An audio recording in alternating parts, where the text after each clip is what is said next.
Getting about those, thanks again for tuning into yet another video. Infamous coming at you live from the West Coast yet again, San Jose, California. So I went to my local dealership. I wanted to see these 2025s in person.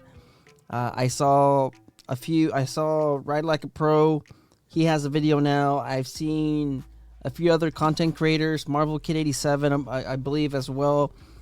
They have these dealerships. They have these bikes already at these dealerships. So I figured, you know what? I'm going to go to my local dealership. I want to see these bikes in person. The 2025 touring models have been out now for a few weeks. The Softails were just announced on Thursday. So I figured, you know what? Maybe my local dealership has a few in stock. Like I said, I wanted to check these out, of course. And lo and behold, they don't have any 2025s. All right, the floor was absolutely full of 2024s. You guys can see it right here. We have 87 brand new vehicles or brand new Harleys at my local dealership, and they're all 2024 models.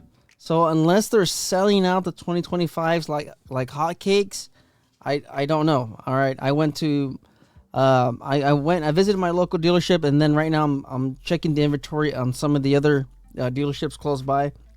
Nobody seems to have room for the 2025s. This is bad for Harley Davidson. The bikes aren't selling, guys, the 2024. So if you're in the market for a new Harley, I would say wait just one more month. February is the shortest month of the year. Dealers are a little bit more inclined on selling these bikes so they can meet the quota of the bikes sold for the month.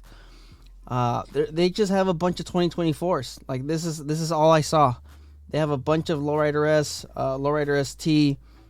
It's completely just overstock on 2024s. Like I said, the whole floor was absolutely full of brand new 2024 models. People aren't buying them. All right, and now that Harley increased the price by $3,000 on the 2025s, of course, here it is. You see it starting at $24,200. That's not the actual price. That's the chrome trim version.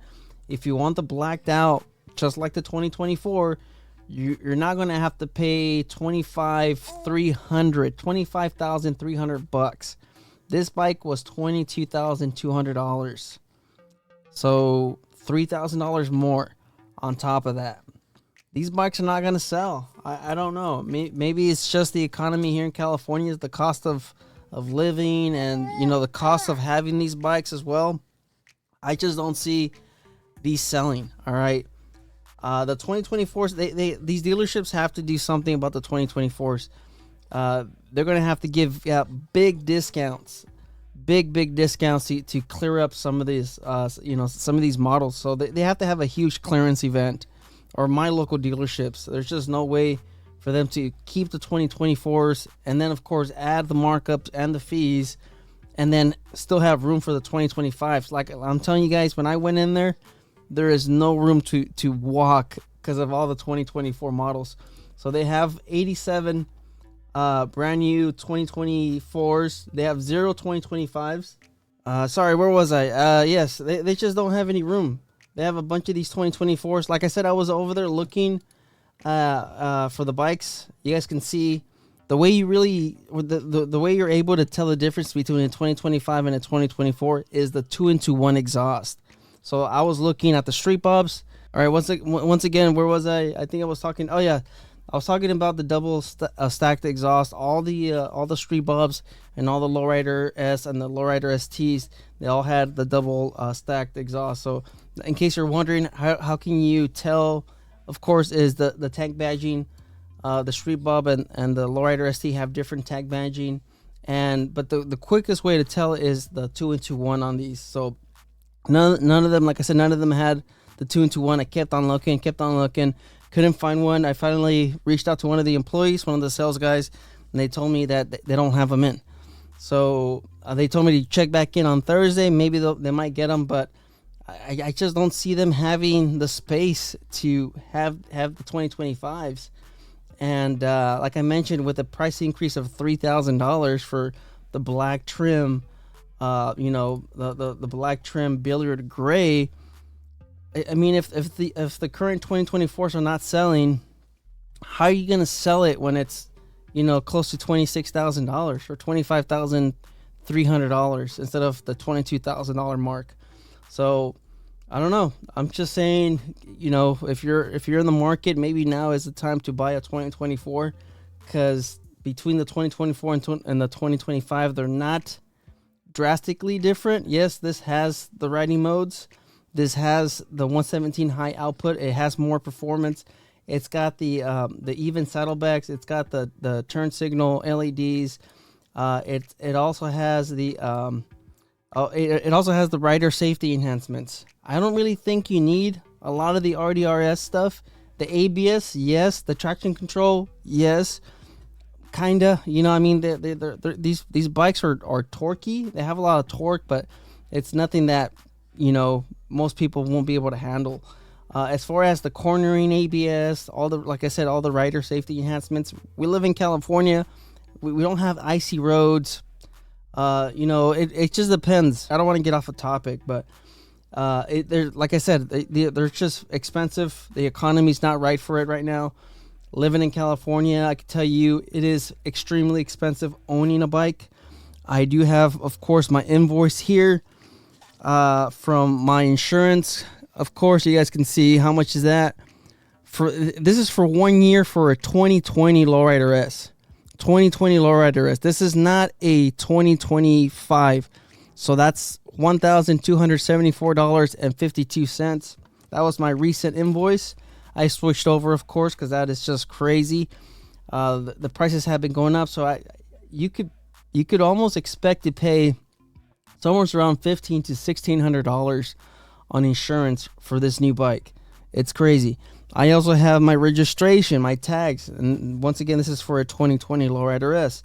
My registration fee is $259. So you do the math right there. That's easily $1,000.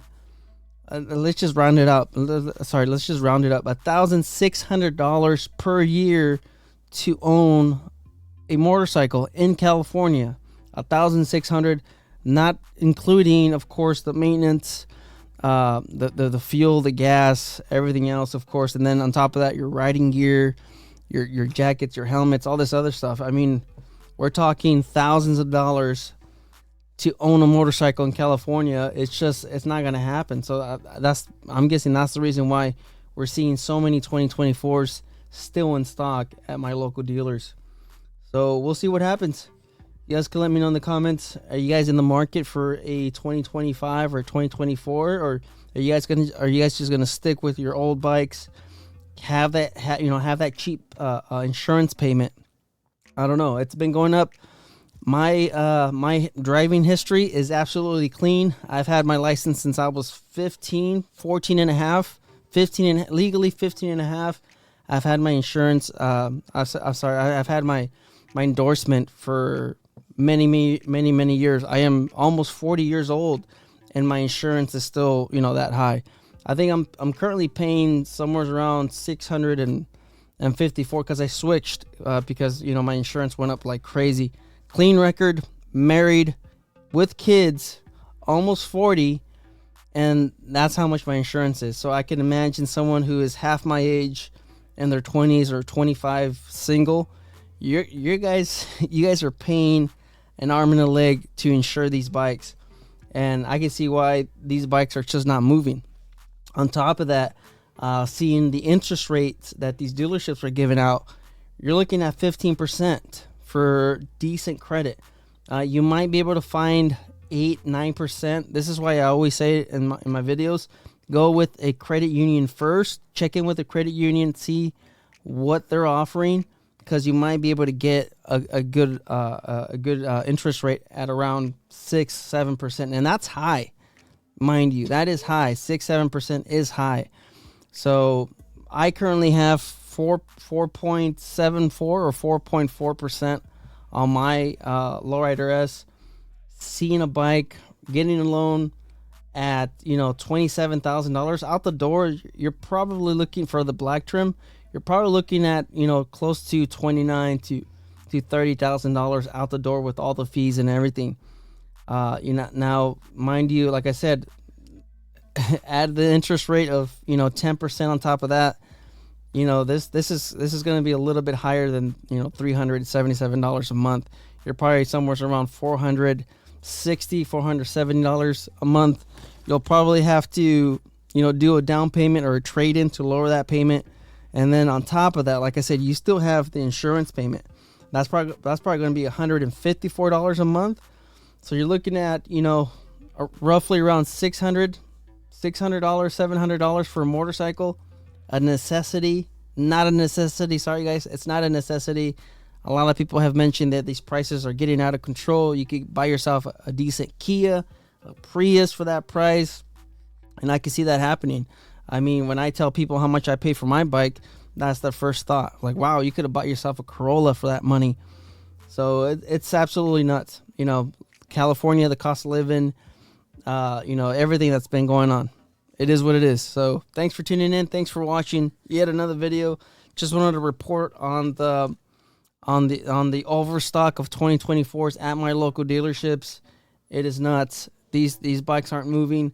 And with the recent price increases, it's going to be a lot tougher for these dealerships to sell these bikes. I don't know how they're going to stay in business.